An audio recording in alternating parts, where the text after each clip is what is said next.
What's up, guys? Welcome back to my channel. I thought I would just tell a random story today while I put my makeup on. I'm not going to talk about the makeup again. I'm just going to put makeup on and tell this random story because I think it's kind of funny and weird, but I wonder if anyone else will see this who has had any similar experiences. First, for a little bit of background, the thing that made me think about this was a post by a comedian that I follow on Instagram named Maria Bamford. I don't know if you've heard of her. She's pretty well-known comedian, and she talks a lot about mental health, and she's been really outspoken about suicidal ideation. And for Christmas or for the holidays, she did this 12 reasons to stay alive in 2022, and she did a different one every day, and they were kind of funny and kind of off the wall. I mean, she's a comedian, so they should be funny. But one day she said, join a cult. She's talking about things that are, as she put it, things that eat the clock. So things to take up time, and when you're depressed, things to do so that you're not stuck thinking about how you don't want to be around, That all said, I don't mean to make light of that subject by any means. And just because I brought it up, I'm going to include the number in the comments for the National Suicide Prevention Lifeline. So if you're a person who is struggling with depression or thoughts of suicide, I encourage you to call that number because there's people waiting to talk to you who want to help. So anyway, in this particular post, she says, join a cult. And she mentions Jehovah's Witnesses, and she mentions some other things. And then she mentions, she's like, the forum. And I was like, wait a minute, my ears kind of perked up because I read this post twice, on different days. And the second time I heard the forum part, and I was like, what? And the reason why that got me going, well, both things. First, Jehovah's Witnesses. And these things relate, and that's why this was weird to me. I'm just wetting my beauty blender. That's what you're hearing. It's making a weird noise. Sorry if that's disconcerting. So, it got me thinking because I have experience with two of the things that she mentioned that are cults, and they relate. So the Landmark Forum, if you've never heard of it, you could call it a cult. I would just call it a scam. But I worked for a guy, and I'll talk more about that later in the video about the dude himself. But I worked for a guy who was really into the Landmark Forum. He was obsessed with it. And he was like, I pay for my employees to go to it, and it's a $500 weekend thing. And it was in downtown Chicago when I went to it. And I kind of resisted it at first because I was like, I already know. I could just tell by the way that this guy is that this is probably bullshit. And I'm just going to go to it because he's my boss. And I feel like I should, it was at a very difficult time in my life, and things were very precarious. And so I was just sort of hanging on by a thread, but this was a really good job and I didn't want to mess it up. So I kind of wanted to just go along with it because, well, he wants me to do it. Maybe there's something I can get from it that's valuable, and he's going to pay for it. And if he believes in it enough to pay $500, then it's got to have something of value in it, But for reasons I'll explain later in this video, I already had my doubts about this guy's judgment when it came to these types of things. So finally, he kept pushing me to do it. Finally, I was like, okay, I'll do it. So I went to this thing, and I think some people stayed in hotels downtown, but I lived an hour from the city at that time. So I just drove back and forth and stayed home. Thankfully, that was one thing about it that wasn't part of why it was so stressful and miserable. I knew this would be hard. As I'm trying to explain what this thing is, it's kind of almost hard to explain it, but it's basically a weekend of brainwashing where they attempt to brainwash you, and the whole purpose is to get you to convince other people that to sign up for it. And one of the ways in which they do that is by repeatedly, so they do things that I think are classic practices in any type of scammy cult-like setting, right? So they isolate you. So they keep you in this room. You're in this room in a conference room for the entire weekend. And every time they give you a chance to go on a break, they assign you a homework thing to do in between sessions. And you're sitting there for long hours. So they wear you down. They fatigue you. And what they do, I think they show some videos, but they had this woman who was doing the speaking, and she actually acknowledged that she had previously been an actor, a professional actor. And you could see that because I don't think she was a very good actor. And I mean, apparently she was good enough because a lot of these people in the audience were convinced, which kind of bummed me out. But that kind of leads me to, I'll say in a moment here why I feel like I was kind of able to see through it, a couple of reasons. But they use what some would characterize as NLP, or neuro-linguistic programming, which I have read conflicting things about, but it's sort of an idea where you repeat certain phrases and certain words to people in order to program them. And when you get people into the right kind of situation where they're vulnerable, like they're fatigued because they've been stuck in this room for like hours, you know, and like they're controlling the setting very rigidly, and they're trying as much as possible to control what you're doing when you're outside of the setting. They give you overnight stuff that they want you to do and all this stuff, and it's they treat it like they bill it as like a, you know, educational experience, but what it really is a total scam. So one of the words that they kept using, I wish I had counted the number of times during like one day that they used the word enroll, and they would use this phrase. They would use it in ways that didn't make sense. And I have a journalism degree and I have a lot of writing experience, so I'm really sensitive to language for one thing. But I'm also really sensitive to when people are using language in a way that feels manipulative. It's like bells go off in my head. And that's partly from having experience in journalism. It's not just from the education itself, but actually from like writing for newspapers and you know, interviewing people for long periods of time, stuff like that make you sensitive to language. So you're listening for cues. Like I had the experience of interviewing small town politicians because I had to I covered these like small municipalities in the western suburbs of Chicago. Oh, what a fun experience. I was like covering city council and school board meetings. It was not very fun. That was sarcasm, obviously. But when you're in journalism, you develop a more sensitive bullshit detector, is the way I would like to, you know, frame it. So I'm so grateful I had that experience. And there's a huge part of me that wishes I was still writing for any publication really, but like newspaper writing, I loved it. But that's a whole other saga I won't get into, because you know me, I can get into a tangent like a motherfucker. But anyway, so I knew within the first hour, I could tell that this was not cool. That this was weird. And like by the end of the first day, I was like, I don't want to be here. I don't want to do this at all. But I was afraid that my boss at the time would make me pay for it if I didn't stay for the whole thing, and I didn't have the money to pay for it. And I was like, I just had these fears that now I look back on and I'm like, I should have been like, fuck this. But the longer I was there, and I'll tell you more about it, the longer I was there, the more angry I became and the more like indignant I became about the whole thing. And I was like, okay, I'm gonna stay through the weekend. And I was like, I'm sort of mentally gearing up to do something. So the people that were in charge of this, in my mind was thinking of them as goons, because that's the way it felt. And they were like guarding the door of this conference room that we were in. And there was probably like, I would say maybe like 100 of us that were people that had signed up for it, you know? And they didn't want us to leave the room. They, like, you could tell that people would get up to go to the bathroom, and you could tell that they didn't like it. You could tell that they were trying to limit the traffic in and out of the room. And even back then, I had some chronic pain issues, and I've had, really, this has been an issue since college. I have a hard time with sitting for any length of time because I always end up with pain. It's like my knee is aching, this hurts, that hurts, whatever. And I need to move around. So I don't want to sit in a chair for more than like an hour if I can help it. So I eventually was like, I'm not going to sit in this chair anymore. And there's all this space in the back of the room, kind of off to the side.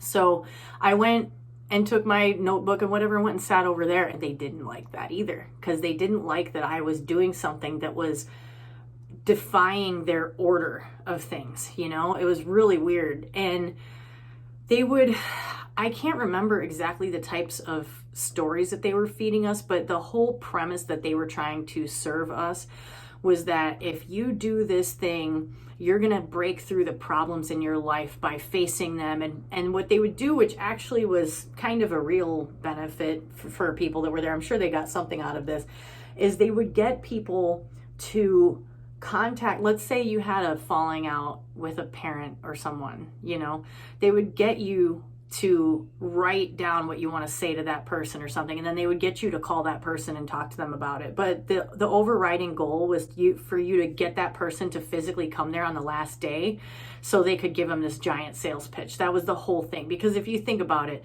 100 people times $500, and you're doing that, you know, every weekend, they're banking off of it. So although I just can't imagine the people that were running it, how exhausting it must be to stand there and like pretend and play along with it when you know it's just a scam. It was crazy.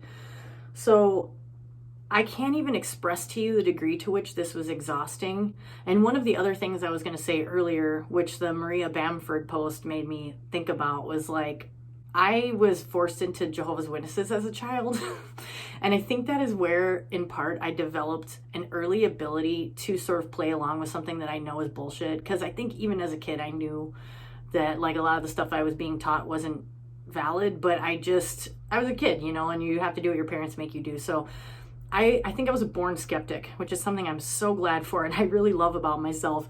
And it was so messed up being part of that, although that religion, one thing that's funny about it is it gets a bad rap, and people think that it's so much worse than other like similar religions. But the one thing that's bad about it is like the thing that makes it cult-like is they make it so that you're not supposed to like socialize with people that are not part of the religion, and that's you know, a cult. It's isolative like that.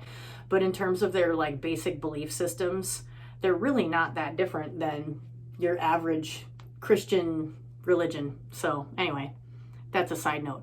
But I think that was an early reason, like having that exposure was a reason early in my life why I was just like, okay, I'm going to sit here and listen to a long lecture on something that I know is ridiculous, you know? So it was weird because they would give you these assignments when you go on like lunch breaks or whatever, where you're supposed to like talk about things that are related to what they're talking about in their little lectures. And meanwhile, they're using this weird repetitive language that doesn't make any sense, where they keep using the word enroll, and they kept saying the phrase enroll yourself in the possibility, or enroll you in the possibility, and da-da-da. And I was like, why do they keep using the word enroll? And that was really driving me crazy. I'm like, they're saying this over and over and over again.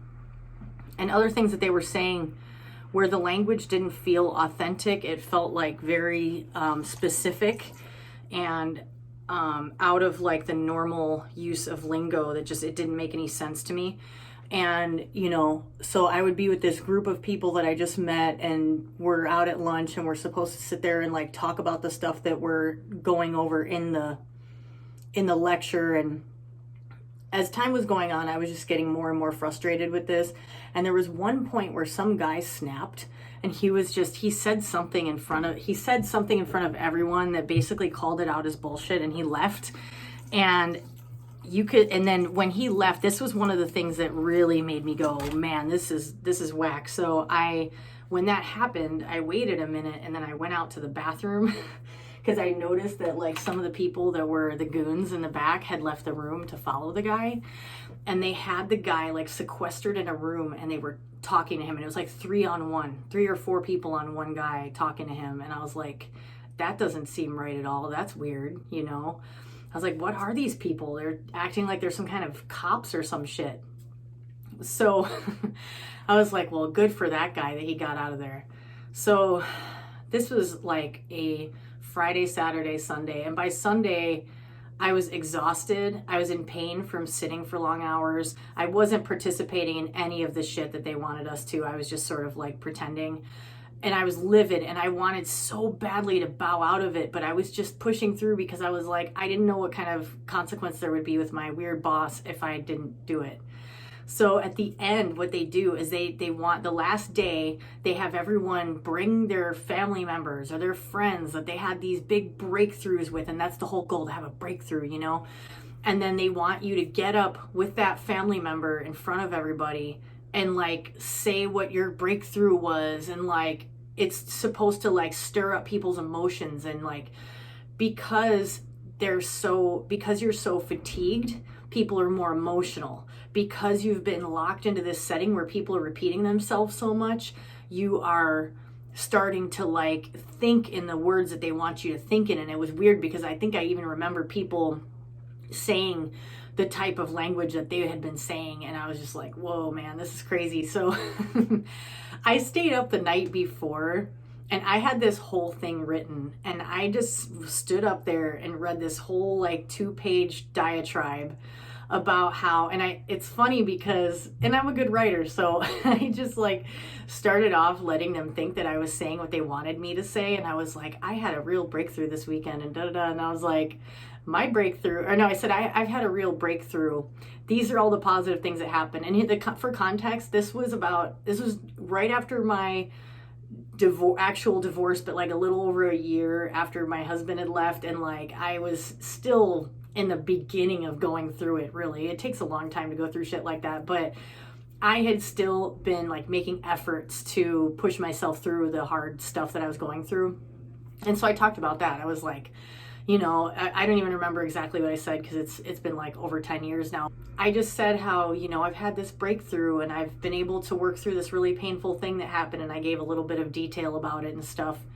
And then I said, but my breakthrough didn't happen this weekend. My breakthrough, or because of this, you know, forum, my breakthrough happened because I talked with friends and I, you know, worked on myself and all this, you know, basically giving this detail about what I had done to work on myself. And I said it didn't cost me anything.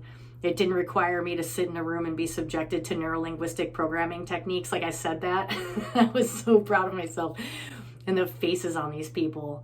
And after I stopped talking, a bunch of people like were clapping because I know I wasn't the only one that was like, fuck this. And people in the room were like totally annoyed by it. They were just kind of like, well, I guess we're just stuck here. So I was really proud of myself that I did that. And that was my sort of way of retaliating. And what's funny about it is I never told the boss any of that. And when I went back to work on Monday after that, and I was just so like, man, I don't even know. That was an ordeal. That was an ordeal. And my boss was like, how was it? Was it great? Did you? And I was like, oh yeah, I learned a lot. And what he didn't realize what I was sort of referring to that I felt like I had learned was like, I learned that you're one of the most gullible motherfuckers I have ever met in my life.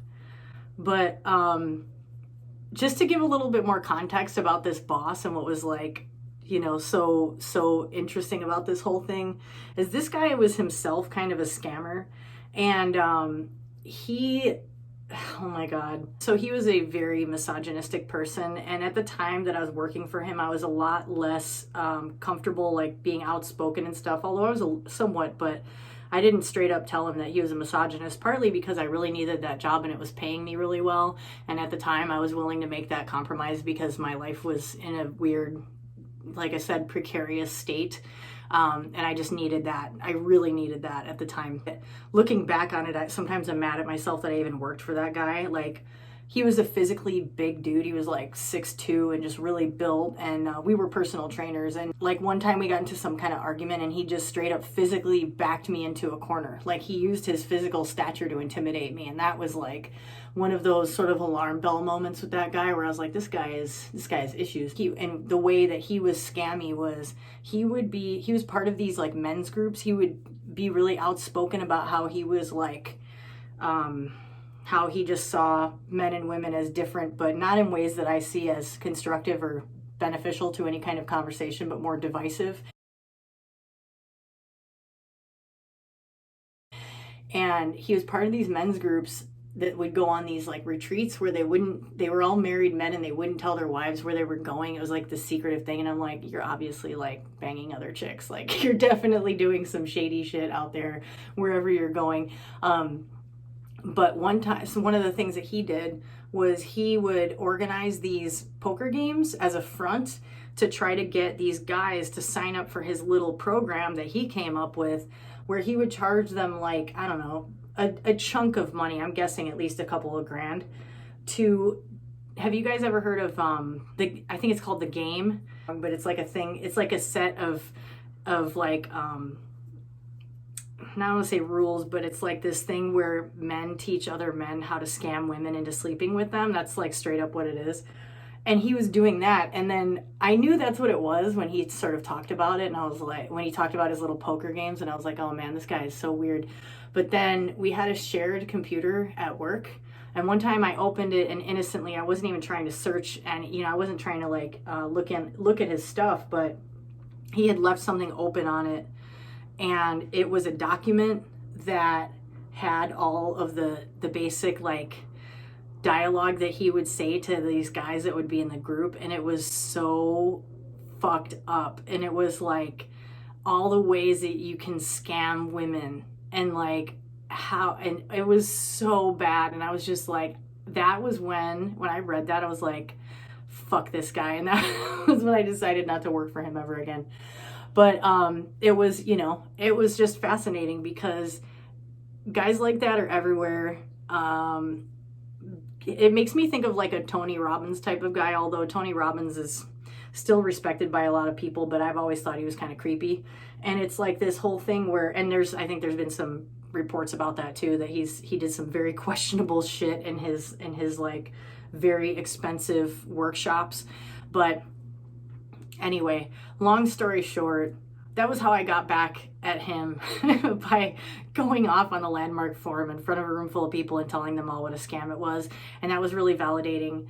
And, don't fall for scams. Like, there's always people out there that want to scam you. And I guess the moral of the story is, I hope this was a mildly entertaining story, but the moral of the story is, there's a lot of people out there that want to sell you snake oil. And you need to always remember that, to trust your gut, that you know more than those people do anyway. You don't need anybody else to tell you, okay, short of maybe getting some help from a qualified therapist or something to make your life better. But other than that, you don't need anybody else that has some sort of magic elixir or magic program that's supposed to help you better yourself. You don't need any of that shit. It's usually a scam. Don't buy into it.